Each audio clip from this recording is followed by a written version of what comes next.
Hi friends, എല്ലാവർക്കും ഞങ്ങളെ പുതിയൊരു വീഡിയോയിലേക്ക് സ്വാഗതം. പിന്നെ ഇന്നത്തെ വീഡിയോ എന്ന് പറഞ്ഞിട്ടാണെങ്കിൽ ഒരുപാട് ആൾക്കാർക്ക് ഉപകാരപ്പെടുന്ന ഒരു വീഡിയോ ആണ്. സംഭവം എന്താ വെച്ചാൽ, നമ്മളൊക്കെ വീടിൻ്റെ പുറത്ത് ഉപയോഗിക്കാൻ വേണ്ടിയിട്ട് ഒരു കുൾമുറിയും കക്കൂസ് എല്ലാ വീടിൻ്റെ പുറത്ത് ഉണ്ടാക്കാറുണ്ട്. അപ്പോൾ ഈ കാണുന്ന സൈറ്റിൽ വീടിൻ്റെ പുറത്ത് ഉണ്ടാക്കിയിട്ടുള്ള കുൾമുറിൻ്റെയും ബാത്റൂമിൻ്റെയും ഫ്ലോറിലെ ടൈൽസൊക്കെ ഫുള്ളായിട്ട് എയറായി പൊന്തിക്കണേ, അതായത് ഫുള്ളായിട്ട് പൊള്ളായി നിൽക്കുകയാണ്. അപ്പോൾ അതൊക്കെ പൊളിച്ച് ഒഴിവാക്കിയിട്ട് പുതിയ ടൈൽ ഒട്ടിക്കണമെന്നാണ് ക്ലയൻറ്റിൻ്റെ ആവശ്യം. അപ്പോൾ ഇവിടെ ഈ കുൾമുറിയും കക്കൂസും ഒട്ടിക്കാൻ ആവശ്യമായിട്ടുള്ള എത്ര ടൈലുകൾ, എത്ര ചാക്ക് സിമെൻറ്റ്, എത്ര ആളെ പണിക്കൂലൊക്കെ ഇവിടെ വന്നിട്ടുള്ളതൊക്കെ ഞങ്ങൾ ഈ വീഡിയോയിലൂടെ പറഞ്ഞു തരാം. ഒരുപാട് ആൾക്കാർക്ക് ഉപകാരപ്പെടും. കാര്യം എന്താ വെച്ചാൽ, ഞങ്ങൾക്ക് ഇതുപോലത്തെ ഒരുപാട് വർക്കുകൾ വേറെ വന്നതുണ്ട്. കാര്യം ഈ ബാത്റൂമിൻ്റെ കുൾമുറിൻ്റെ ഒക്കെ വീടിൻ്റെ ഉള്ളിൽ തന്നെ, വീടിൻ്റെ ഉള്ളിൽ ഗ്രൗണ്ട് ഫ്ലോറിലൊക്കെ ഒരുപാട് വീടുകളിൽ പോയിക്കാണെങ്കിൽ കാണാൻ പറ്റും. ഒരു 3 ടൈൽസ് അല്ലെങ്കിൽ 4 ടൈൽസൊക്കെ ഉണ്ടാവും താന്ന് കിടക്കണ്. അല്ലെങ്കിൽ ചില വീടിനൊക്കെ ഉണ്ടാവും ഫുള്ളായിട്ട് ഒരു ഏരിയ മൊത്തമായിട്ട് ടൈൽസ് ഫുള്ള് താന്ന് കിടക്കുന്നുണ്ടാവും. അപ്പം ശരിക്കും ആ ടൈൽസ് ഒട്ടിച്ചിട്ട് 2 കൊല്ലം 3 കൊല്ലമൊക്കെ ആയിട്ടുണ്ടാവുള്ളൂ. അപ്പോൾ നമുക്കറിയാൻ പറ്റും, ഈ വീടിൻ്റെ ഉള്ളിലത്തെ തറയിൽ കൂടെ ഒന്നും തെങ്ങിൻ്റെ വേര് പെട്ടെന്നൊന്നും വരില്ല. പിന്നെ ഈ കാണുന്ന സൈറ്റിൽ കണ്ടില്ലേ, പുറത്തുണ്ടാക്കിയ ഈ കുൾമുറിയും കക്കൂസും എന്ന് പറഞ്ഞാൽ അധിക വീടുകൾ തെങ്ങിൻ്റെ അടുത്തൊക്കെ ഉണ്ടാവുക. അപ്പോൾ നമ്മൾ ടൈൽസൊക്കെ പൊളിച്ച് നോക്കിക്കുകയാണെങ്കിൽ ഈ തെങ്ങിൻ്റെ അടുത്തൊക്കെ ഉള്ളതാണ് മണ്ണ് കൂടെ, തറൻ്റെ അടിയിൽ കൂടെ മണ്ണ് കൂടെ ഈ തെങ്ങിൻ്റെ വേര് കയറി കണ്ടൊക്കെ ഒരു കുറച്ച് പാക്കം ചെന്നിക്കുകയാണെങ്കിൽ ടൈൽസൊക്കെ പൊന്തി വരാറുണ്ട്. പക്ഷേ പുതിയ വീടുകൾക്ക്, ഒരു 2 കൊല്ലം 3 കൊല്ലമൊക്കെ ആയ പുതിയ വീടുകൾക്ക് ഇതുപോലെ വീടിൻ്റെ ഉള്ളിലെ ഗ്രൗണ്ട് ഫ്ലോറിലെ ടൈൽസൊക്കെ താവാനുള്ള മെയിൻ കാര്യം എന്താ വെച്ചാൽ, നമ്മൾ എപ്പോഴും ടൈൽസ് ഒട്ടിക്കുന്നതിന് മുമ്പ് ബാത്റൂമിൽ ഈ പൈപ്പിൻ്റെ ഫിറ്റിംഗ് ഒക്കെ കഴിഞ്ഞതിന് ശേഷം നമ്മൾ മണ്ണൊക്കെ നല്ല അമർത്തിയിട്ട് എന്ത് ചെയ്യണമെന്ന് അറിയാം, 2 ഇഞ്ച് കനത്തിൽ നല്ല സ്ട്രോങ് കോൺക്രീറ്റ് ചെയ്തിട്ട് മാത്രമേ ടൈൽസ് ഒട്ടിക്കാൻ പറ്റുള്ളൂ. ഞങ്ങൾ ഒരുപാട് വീട്ടിൽ ഇതുപോലെ ടൈൽസ് പൊളിച്ച സമയത്ത് നമുക്ക് മനസ്സിലാക്കാൻ പറ്റിയ എന്താ വെച്ചാൽ, ചില നമ്മൾ ഹിന്ദിക്കാരൊക്കെ കോൺട്രാക്റ്റ് കൊടുക്കുന്ന സമയത്ത് ചില സ്ഥലത്തൊക്കെ ഒരു മെറ്റലിൻ്റെ കനത്തിലൊക്കെ വെറുതെ മെറ്റൽ മണ്ണിലിട്ടുകാണ്ട് അതിൻ്റെ മുകളിൽ സിമെൻറ്റ് വലിച്ചുകാണ്ട് ടൈലൊട്ടിച്ച ഒരുപാട് വീടുകൾ ഞങ്ങൾ കണ്ടിട്ടുണ്ട്. കാര്യം എന്താ അറിയോ, ഈ ബാത്റൂമിലും കുൾമുറിയിലും എപ്പോഴും വെള്ളം നിൽക്കും. അതന്നെയാണ് ഇതിൻ്റെ മെയിൻ പ്രശ്നം. നിങ്ങൾക്ക് ഇവിടെ കാണാൻ പറ്റും, ഞങ്ങൾ കണ്ടില്ലേ ഈ കുൾമുറി കണ്ടോ, കുൾമുറിയിൽ 3 ഇഞ്ച് കനത്തിൽ കോൺക്രീറ്റ് ചെയ്തിക്കണ്. പക്ഷേ ആ കോൺക്രീറ്റ് എന്ന് പറഞ്ഞിട്ടാണെങ്കിൽ നമ്മൾ ഈ പടവിനൊക്കെ ഒരു ചാക്കിന് 40 ചട്ടി കൂട്ടണ ആ ഒരു സ്ട്രോങ്ങിലാണ് ഇപ്പം ആ കുൾമുറിൻ്റെ ഉള്ളിലൊക്കെ നമ്മൾ പൊളിച്ചപ്പം കണ്ടു കിട്ടും. അതായത് നമ്മൾ വെറുതെ വികാസം കൊണ്ട് കൊത്തിക്കുകയാണെങ്കിൽ ഫുള്ളായിട്ട് പൊളിഞ്ഞു പോരുന്നുണ്ട്. കാര്യം എന്താ പറയുക, കുൾമുറിയിലൊക്കെ എപ്പോഴും വെള്ളം കുളിക്കുന്ന സ്ഥലമല്ലേ. അപ്പോൾ എന്ത് ചെയ്യും, ഈ ടൈൽസിൻ്റെ ഇടയിൽ കൂടെ ഒക്കെ വെള്ളം വന്നിട്ട് ഈ കോൺക്രീറ്റൊക്കെ ദ്രവിച്ച് നിൽക്കുക ചെയ്യാം. അപ്പോൾ നമുക്ക് മനസ്സിലാക്കാനുള്ള കാര്യം എന്താ വെച്ചാൽ, നമ്മൾ എപ്പോഴും മണ്ണിൽ, അതായത് ഗ്രൗണ്ട് ഫ്ലോറിലൊക്കെ കോൺക്രീറ്റ് ചെയ്യുന്ന സമയത്ത് എന്ത് ചെയ്യാറിയോ, ഒരു 2 ഇഞ്ച് കനത്തിൽ നല്ല കോൺക്രീറ്റ് ചെയ്യാം. നിങ്ങൾക്ക് ഇവിടെ കാണാൻ പറ്റും കണ്ടോ, ബാത്റൂമിൻ്റെ കോൺക്രീറ്റ് കുറച്ച് ഉറപ്പുണ്ട്. പിന്നെ മാത്രമല്ല, ഈ ബാത്റൂമിൻ്റെ ഉള്ളിലെ സൈഡിലൊക്കെ തെങ്ങിൻ്റെ വേര് വരുന്നുണ്ട്. പക്ഷേ ഇവിടെ തെങ്ങിൻ്റെ വേരൊന്നും പ്രശ്നം ഉണ്ടാക്കിയിട്ടില്ല. പിന്നെ ഇവിടെ ടൈൽ ഒട്ടിച്ചു കൊടുത്ത് എങ്ങനെയൊക്കെയോ എയറായി മാറിക്കാണ്, ഫുള്ളായിട്ട് എയറായി വന്നിരിക്കണം കേട്ടോ. അപ്പോൾ നമ്മൾ ടൈൽ ഒട്ടിക്കുമ്പോഴും കുറച്ച് കാര്യങ്ങളൊക്കെ ശ്രദ്ധിക്കാണ്ട്, അത് ഞങ്ങൾ ഈ വീഡിയോയിലൂടെ കാണിച്ചു തരാം. അപ്പോൾ ഞങ്ങളിതാ ഇവിടെ ഫുള്ളായിട്ട് പൊളിച്ചിക്കണ്. പിന്നെ ഈ പുറത്തുണ്ടായിരുന്ന ഒരു സ്റ്റെപ്പിൻ്റെ ഏരിയത്തെ പഴയ കോൺക്രീറ്റൊക്കെ ഞങ്ങൾ ഫുള്ള് പൊളിച്ച സമയത്ത് അവിടെ ഒരു പൈപ്പൊക്കെ ഉണ്ടായിന്, അതൊക്കെ പൊട്ടിക്കണ്. അപ്പോൾ അതൊക്കെ സെറ്റാക്കി വെച്ചിക്കണ്. പിന്നെ ഞങ്ങൾക്ക് ഇവിടെ കാണാൻ പറ്റും കണ്ടോ, കുൾമുറിയിൽ ഞങ്ങൾ ഫുള്ളായിട്ട് കോൺക്രീറ്റ് പൊളിച്ച സമയത്ത് ആ ടൈൽസിൻ്റെ വാട്ടർ ലെവൽ കാണാൻ പറ്റും. അതായത് ഒരു 3 ഇഞ്ച് കനം ഇപ്പോൾ ഇവിടെ മണ്ണുമായിട്ട് ഈ ടൈൽസ് ഒട്ടിച്ച അവസാനത്തെ വരി ടൈൽസിൻ്റെ വക്കിനോട് ഒരു 3 ഇഞ്ച് കനമുണ്ട്. അപ്പോൾ നല്ല കനത്ത് തന്നെ ഇവിടെ ബാത്റൂമിൽ കോൺക്രീറ്റൊക്കെ ചെയ്തിരിക്കണം കേട്ടോ. പിന്നെ ഇവിടെ ശ്രദ്ധിക്കാനുള്ള കാര്യം എന്താ വെച്ചാൽ, നമ്മൾ ഈ ബാത്റൂമിൻ്റെ അടിയിലൊക്കെ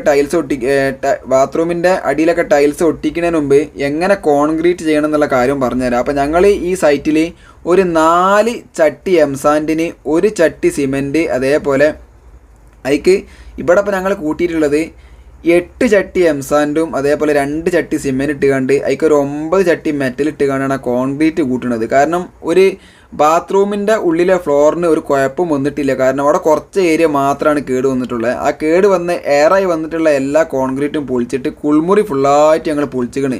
പിന്നെ 3 ഇഞ്ച് കനത്തിലൊക്കെ കോൺക്രീറ്റ് ഇടണമെന്നുണ്ടെങ്കിൽ നമുക്കറിയാം കുറച്ച് സിമെൻറ്റ് ചിലവാകും. അതുകൊണ്ട് ഞങ്ങൾ ഇവിടെ 2 ഇഞ്ച് കനം എന്നുള്ള ലെവലിലാക്കാൻ വേണ്ടിയിട്ട് ഇവിടെ കുറച്ച് മണ്ണ് ഈ കുൾമുറിൻ്റെ ഉള്ളിൽ കൊണ്ടുപോയി ഇട്ടുകൊണ്ട് ആദ്യം ഇടിച്ചമർത്തിയിട്ടാണ് അതിൻ്റെ മുകളിലാണ് ഈ കോൺക്രീറ്റ് ചെയ്യണത്. നമ്മൾ മണ്ണ് കൊണ്ടുപോയിട്ട് കണ്ട് നേരെ ഇടിക്കാതെ കോൺക്രീറ്റ് ചെയ്യരുത്. കാരണം എന്താ പറയുക, ഒരു കൂട്ടിപ്പൂർത്തത്തിൻ്റെ ഒരു പ്രശ്നം ഉണ്ടാവും. അതിനോണ്ട് എപ്പോഴും മണ്ണ കൊണ്ടുപോയിട്ട് കണ്ടെങ്കിൽ നമുക്ക് ഇടിമുട്ടി ഇല്ലയെന്നുണ്ടെങ്കിൽ ഒരു ഇൻ്റർലോക്കിൻ്റെ കട്ട എന്തെങ്കിലുമൊക്കെ എടുത്തുകൊണ്ട് ചാക്കിട്ടുകൊണ്ട് നനച്ച് ഇടിച്ചുകാണ് അതിൻ്റെ മുകളിൽ കോൺക്രീറ്റ് ചെയ്താൽ മതി. ചെറിയ കേസുകളാണ്. പിന്നെ ഞങ്ങളിതാ അതിൻ്റെ കൂടെ തന്നെ ആ സൈഡൊക്കെ ആ സൈഡിലൊക്കെ ടൈൽ ഒട്ടിക്കണം എന്നാണ് ക്ലൈൻറ്റിൻ്റെ ആവശ്യം. അതുകൊണ്ട് തന്നെ നമ്മളിതാ അതിൻ്റെ സൈഡിലൊക്കെ സിമെൻറ്റ് ഇട്ട് അടിച്ച് വെക്കണ്ടേ. അപ്പോൾ ഇതിൽ നിന്ന് പറയാനുള്ള കാര്യം എന്താ അറിയോ, ഞങ്ങൾക്ക് ഇങ്ങനത്തെ ഒരു 4-5 വർക്കും പാടെ വന്നിട്ടുണ്ട്. അപ്പോൾ നമ്മൾ ഈ ബാത്റൂമിൻ്റെ ടൈൽസൊക്കെ ഫുള്ളായിട്ട് പൊളിച്ച് നോക്കുന്ന സമയത്തുണ്ടാവും ഒരു ചെറിയ മെറ്റലുണ്ടാവും. ഈ ടൈൽസ് കാര്യമായിട്ട് ടൈൽസിന് വേണ്ടിയിട്ട് വലിച്ച സിമെൻറ്റ് മാത്രമാണ് ചില വീട്ടിൽ കാണാൻ പറ്റുള്ളൂ. അപ്പോൾ നിങ്ങൾ എന്ത് ചെയ്യുക, മെയിനായിട്ട് ഈ ബാത്റൂമിൻ്റെ അടിയിലും കുൾമുറിയും ബാത്റൂമൊക്കെ നമുക്ക് അറ്റാച്ചഡായിട്ടാണ് അധികം വീടിൻ്റെ ഉള്ളിൽ കോമണൊക്കെ ആയിട്ട് ഉണ്ടാവുക. അപ്പം പ്രത്യേകം ഈ 2 ഇഞ്ച് കനത്തിൽ നല്ല സ്ട്രോങ്ങിൽ ചെയ്യിപ്പിക്കാൻ ശ്രമിക്കുക. നിങ്ങളടുത്ത് സാമ്പത്തികപരമായിട്ട് പൈസക്ക് കുറവില്ലാത്ത ആൾക്കാരൊക്കെ ആണെങ്കിൽ നിങ്ങൾക്ക് എന്ത് ചെയ്യുക, ഒരു ചട്ടിക്ക് 3 എന്നുള്ള നിലയിലൊക്കെ ഇടാൻ പറ്റും. പിന്നെ ഇവിടെ ഞങ്ങൾ ഒരു ചട്ടിക്ക് 4 എന്നുള്ള നിലയിൽ ഇട്ടുകൊണ്ട് കണ്ടോ, 4 മെറ്റലും 4 എംസാനും ഇട്ടുകൊണ്ട് കോൺക്രീറ്റ് ചെയ്തുകൊണ്ട് ഈ ലെവലിലാക്കി വെച്ചിക്കണേ. ഇനി പിന്നെ നമുക്ക് പറയാനുള്ള കാര്യം എന്താ വെച്ചാൽ, ഈ ഒരു ബാത്റൂം അതേപോലെ ഒരു ബാത്റൂമിൻ്റെ ഒരു കുൾമുറിൻ്റെ അടിയിലൊക്കെ ടൈൽസ് ഒട്ടിക്കാൻ വേണ്ടി പണിക്കാരെ വിളിച്ച് കാണൽ പെട്ടെന്ന് വരാനും ചില പണിക്കാരൊന്നും കിട്ടൂല കാര്യം. അപ്പം ഈ ചില്ലറ ടൈൽസ് പണിക്ക് എങ്ങനെ ചെയ്യാമെന്ന് പറഞ്ഞിട്ടാണെങ്കിൽ നമ്മൾ ഒരു ചെറിയൊരു കോല് 4 അടിക്കോല് ഒരു 3 അടിക്കോലും അതേപോലെ ഒരു സ്പിറ്റ് ലെവൽ ഉണ്ടായിക്കാണെങ്കിൽ നിങ്ങൾക്ക് ടൈൽസിൻ്റെ പണിയൊക്കെ എടുക്കാം.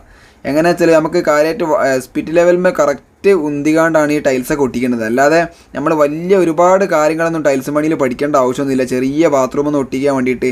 പിന്നെ ഈ വശത്തെ ഒറ്റ വരി ഒട്ടിക്കുമ്പോൾ ശ്രദ്ധിക്കേണ്ട ഒരു കാര്യം പറഞ്ഞുതരാം. ഇതേപോലെ ടൈൽസൊക്കെ ചുമരിൻ്റെ മൂലയിൽ ഫുൾ സെറ്റാക്കി വെച്ചിട്ടൊരു കോല് വെക്കുക. എന്നിട്ട് ആ ടൈൽസൊക്കെ എടുത്തിട്ട് ഗ്രൗട്ടിൻ്റെ വള്ളം വെച്ചുകാണ്ട് ഇങ്ങനെ 4 വര വരച്ചുകാണ്ട് അതിൽ വെച്ചാൽ മതി. അപ്പോൾ നമ്മളില്ലേ ഇവിടെ ഈ ടൈൽസൊക്കെ ഒട്ടിക്കുമ്പോൾ നമ്മൾ ഈ സ്റ്റെപ്പിൻ്റെ പുറത്തേക്കുള്ള ചാട്ടൊക്കെ നോക്കണം കേട്ടോ. വലിയ ടൈൽസ് പണിക്കാരൊന്നും ആയിട്ടല്ല, അതൊക്കെ നമ്മൾക്ക് ഒരു വർക്ക് കണ്ടുകയാണെങ്കിൽ ആർക്കും ചെയ്യാൻ മാത്രം തന്നെ ഉള്ളൂ. പിന്നെ ഈ ടൈൽസ് പണിൻ്റെ മെയിൻ ഒരു ടെക്നിക്ക് എന്താണെന്ന് പറഞ്ഞിട്ടാണെങ്കിൽ നമ്മൾ ടൈറ്റ് സിമെൻറ്റ്, ഞങ്ങളിതാ ഈ ഫ്ലോറിൽ സിമെൻറ്റ് വലിക്കാൻ വേണ്ടിയിട്ട് 6:1 എന്നുള്ള റേഷ്യോയിലാണ് ഇപ്പോൾ ഇവിടെ സിമെൻറ്റ് മിക്സ് ആക്കുന്നത്. 6 ചട്ടി എംസാൻഡിന് 1 ചട്ടി സിമെൻറ്റ് എന്നുള്ള റേഷ്യോയിലാണ് ഇപ്പോൾ ആ അടിയിലുള്ള കോൺക്രീറ്റിൻ്റെ മുകളിൽ സിമെൻറ്റ് ഫുള്ളിട്ട് വലിച്ചിക്കണത്. പിന്നെ അതിൻ്റെ മുകളിൽ എന്ത് ചെയ്യുക, നമ്മൾ ഇതേപോലെ ഗ്രൗട്ട് വെള്ളം സിമെൻറ്റിൻ്റെ കുറച്ച് കട്ടിയുള്ള ഗ്രൗട്ട് വെള്ളം ഒഴിച്ചുകൊണ്ട് നമുക്ക് ചെറിയൊരു 4 വര ഇടുക.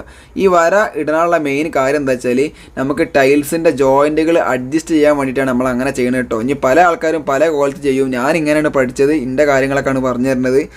പിന്നെ നിങ്ങൾക്ക് ഇവിടെ കാണാൻ പറ്റും കണ്ടോ, ആ ജാളിയൊക്കെ വെച്ചത്, ജാളിയൊക്കെ വെക്കുന്ന സമയത്ത് ജാളിൻ്റെ വേക്കിൽ നമ്മൾ ഇതേപോലെ ഗ്രൗട്ട് കട്ടിയുള്ള പേസ്റ്റ് വെച്ചുകൊണ്ട് അവിടെ അമർത്തി വെച്ചാൽ മതി. പിന്നെ ബാത്റൂമും കുൾമുറിയൊക്കെ ഒട്ടിക്കുന്ന സമയത്ത് ശ്രദ്ധിക്കേണ്ട മെയിൻ കാര്യം എന്താ വെച്ചാൽ എനിക്ക് സ്ലോപ്പാണ്.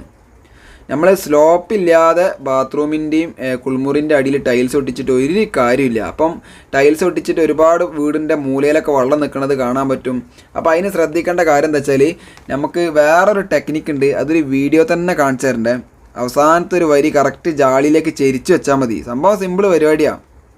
അപ്പോൾ ഞങ്ങൾ ഇതാക്കണേ അതിൻ്റെ ഉള്ളിലൊക്കെ ഫുള്ളായിട്ട് ഒട്ടിച്ചിട്ടുണ്ട്. പിന്നെ ഞങ്ങൾ ഈ ടൈൽസിൻ്റെ പണി എന്ന് പറഞ്ഞിട്ടാണെങ്കിൽ ഇവിടെ ഞങ്ങൾക്ക് വേറെയും ഓടി വിരിക്കാനൊക്കെ പണിയുണ്ട്. അപ്പം ഈ വീട്ടിൽ കണ്ടമാനം മതിൽ കെട്ടാനും തേക്കാനൊക്കെ ഉണ്ടായതുകൊണ്ട് ഞങ്ങൾ കുറച്ച് പണി അവിടെയും ഇവിടെയൊക്കെ ആയിട്ട് എടുത്തുകൊണ്ട് നിൽക്കുന്ന ഒരു വർക്കാട്ടോ. അപ്പോൾ ശരിക്കും നമ്മൾക്ക് ഈ 2 ബാത്റൂമിൻ്റെ അടി അതേപോലെ ഈ പുറത്തെ സ്റ്റെപ്പൊക്കെ ഒട്ടിക്കാൻ ശരിക്കും ഒരു 2 ആൾക്ക് തീരാൻ മാത്രമുള്ള പണിയുള്ളൂ. ഒരു 3 ആളുണ്ടെങ്കിൽ ഉഷാറാക്കി എടുക്കുക. പിന്നെ ഈ വീട്ടിൽ ഇൻ്റർലോക്കൊക്കെ ഉണ്ടായതുകൊണ്ട് സിമെൻറ്റൊക്കെ കുറേ ദൂരത്ത് കാണും മിക്സ് ആക്കണം. അതിനോണ്ടാണ് എടുത്തൊക്കെ മിക്സ് ആക്കാൻ നമുക്ക് എല്ലാ വർക്കും പെട്ടെന്ന് തീർക്കാം. പിന്നെ ഇപ്പോൾ ഞങ്ങളിതാ ഇതിൻ്റെ അടി ഒട്ടിക്കുന്നത് കാണാൻ പറ്റും. അപ്പോൾ അടിയൊക്കെ ഒട്ടിക്കുക എന്ന് പറഞ്ഞിട്ടാണെങ്കിൽ ഇവിടെ നമുക്ക് ആ സ്റ്റെപ്പൊക്കെ വേണമെങ്കിൽ കുറച്ചും പാടെ വലിപ്പം കൂട്ടാം. വലിപ്പം കൂട്ടാത്ത എന്താ വെച്ചാൽ ഇവിടെ എംസാൻ്റെ ഒക്കെ കുറവാണ്, അതിനോണ്ടൊക്കെ അങ്ങനെ മതി എന്നാണ് ക്ലൈൻറ്റിൻ്റെ ആവശ്യം. അപ്പോൾ നിങ്ങൾക്ക് പറയാനുള്ള കാര്യം എന്താ അറിയോ, എപ്പോഴും ബാത്റൂമിൽ ടൈൽസ് ഒട്ടിക്കുമ്പോൾ നിങ്ങൾ എന്ത് ചെയ്യുക അറിയോ, 2 ഇഞ്ച് കനത്തിൽ നല്ല സ്ട്രോങ്ങിൽ കോൺക്രീറ്റ് ചെയ്തിട്ടാണെങ്കിൽ എത്ര വെള്ളം പൂല് അടിയിൽ ഇറങ്ങി കഴിഞ്ഞിട്ടാണെങ്കിലും എന്തുണ്ടാവില്ല, നമുക്ക് ഈ കോൺക്രീറ്റ് താവൂല. നേരെ മറിച്ച് നമുക്ക് വാർപ്പിൻ്റെ മുകളിലൊക്കെ കോൺക്രീറ്റ് ചെയ്യുന്ന സമയത്ത് മെറ്റൽ കുറച്ച് കണ്ട് നല്ല ചാറാക്കി കണ്ട് ഫസ്റ്റ് ഫ്ലോറിലൊക്കെ കോൺക്രീറ്റ് ചെയ്യുന്ന സമയത്ത് നല്ല ചാറിൽ സൂപ്പറാക്കിയിട്ട് കോൺക്രീറ്റ് ചെയ്തില്ലെങ്കിൽ മെറ്റലിൻ്റെ ഇടയിൽ കൂടെ ഒക്കെ വെള്ളം വാർപ്പിൻ്റെ സ്ലേവിൻ്റെ അവിടെ വന്ന് നിന്നിട്ട് അത് അവസാനം നമുക്ക് അടിയിലേക്ക് ലീക്ക് കാണിക്കും. അപ്പം ഇങ്ങനെ ഒരുപാട് നമ്മളെ നാട്ടിൽ നോക്കുകയാണെങ്കിൽ എവിടെ നോക്കുകയാണെങ്കിൽ ചില്ലറപ്പണികൾ തന്നെ ഉള്ളൂ, അതിനാത്രം പണികൾ നമ്മളെ നാട്ടിലുണ്ട്. അപ്പം ഞങ്ങൾക്ക് ഇതേപോലത്തെ ബാത്റൂമിൻ്റെ വർക്കുകൾ 2, 3 ടൈലും 4 ടൈലൊക്കെ പൊട്ടിപ്പോയ എത്രയോ വീടുകൾ കാണാൻ പറ്റും. ഞങ്ങൾ അങ്ങനത്തെ വർക്കൊന്നും വീഡിയോ കാണിക്കാത്തതാണ്. അപ്പോൾ അതൊക്കെ നിങ്ങൾക്ക് ഇവിടുന്ന് ശരിക്ക് കാര്യങ്ങൾ മനസ്സിലാവും. അപ്പോൾ ഇതേപോലത്തെ വേറൊരു സൈറ്റൊക്കെ ഉണ്ട്, ഞങ്ങളതിൻ്റെ ഫുൾ വീഡിയോ കാണിച്ചു തരുന്നുണ്ട്. പിന്നെ കണ്ടോ ഇപ്പോൾ ഇവിടെ 1 കിലോ വൈറ്റ് സിമെൻറ്റ് ഇപ്പോൾ ഇവിടെ ഇട്ടിട്ടുള്ള ടൈൽസ് എന്ന് പറഞ്ഞിട്ടാണെങ്കിൽ 25 ഉറുപ്പ്യ ലെവലിൽ ടൈൽസിനായിട്ടുള്ള ഒരു ടൈൽസാണ്. ഇവിടെ ഗ്രിപ്പുള്ള ടൈൽസാണ് ബാത്റൂമിൻ്റെയും കുളിമുറിൻ്റെ അടിയിൽ ഇട്ടിട്ടുള്ളത്. പിന്നെ അത് മാത്രമല്ല ഞങ്ങൾ 1 കിലോ വൈറ്റ് സിമെൻറ്റും അതേപോലെ തന്നെ കുറച്ച് പുട്ടി പൗഡറും കൂടെ മിക്സ് ആക്കിയിട്ടാണ് ഇവിടെ പുട്ടിയൊക്കെ ഇട്ടിട്ടുള്ളത്. പിന്നെ ഇതിനും വേണ്ടിയിട്ട് 1.5 ചാക്ക് സിമെൻറ്റാണ്. ഇതിൻ്റെ ഫുള്ള് വർക്കിന് 1.5 ചാക്ക് സിമെൻറ്റിന് ആയിട്ടില്ല. പിന്നെ ഈ സ്റ്റെപ്പിൻ്റെ അടിഭാഗം കണ്ടോ തേച്ച് കാണ്ട് ആ ടൈൽസിനോട് തേച്ച് കാണ്ട് ഞങ്ങൾ ഒരു സിമെൻറ്റിൻ്റെ ഗ്രൗട്ടും കൊടുത്ത് ഫുൾ ഫിനിഷ് ആക്കിയിട്ടുണ്ട്. അപ്പം കുറച്ചൊരു ഏകദേശം നമുക്കൊരു ബാത്റൂമൊക്കെ ഒട്ടിക്കാൻ തന്നെ ചെറിയൊരു ചിലവ് വരുന്നുള്ളൂ. അപ്പോൾ എല്ലാവർക്കും വീഡിയോ ഒക്കെ ഇഷ്ടപ്പെട്ടുകയാണെങ്കിൽ നിങ്ങൾ ഷെയർ ചെയ്യുക, സബ്സ്ക്രൈബ്